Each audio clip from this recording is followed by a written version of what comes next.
ABC is reporting that the White House is revamping the COVID strategy now that hospitalizations are on the decline. Should we expect the president to roll that out in the speech next Tuesday?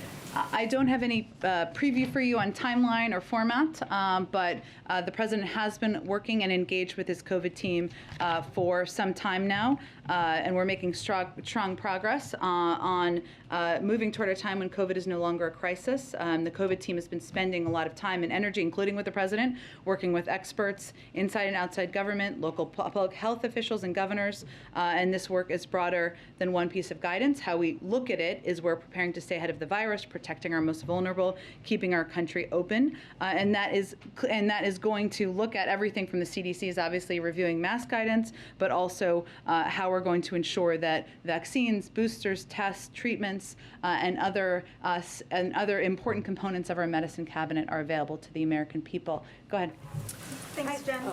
I had a couple of questions. Sure, and then I'll go to you next. Go ahead. Thanks. I had a couple of questions. First, a follow-up about some of the humanitarian needs you've been talking about. Sure.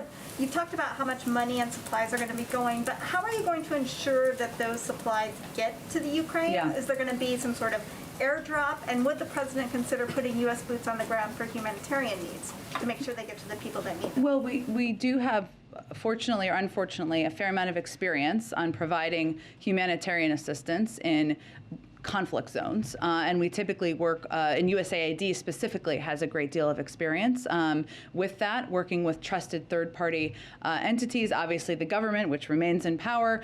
So there's a range of ways that we would provide assistance. In terms of other mechanisms, I don't have anything to predict for you at this point in time. And then another question for you, and this has been happening while you've been up at the podium. Okay. So I'm not trying to ambush you, but I Sure. wanted to give you a chance to respond. Senator Ted Cruz is speaking at CPAC, and you came up. He called you "quote unquote" Peppermint Patty and has encouraged people to boo you. So I wanted to. Don't tell him I like Peppermint Patty. So I'm not going to take it too offensively. Senator Cruz, I like Peppermint Patty. I'm a little tougher than that, but there you go. Go ahead. Hi, yeah, so back to the president's comments earlier today. So he did say to give it a month to see if these sanctions work.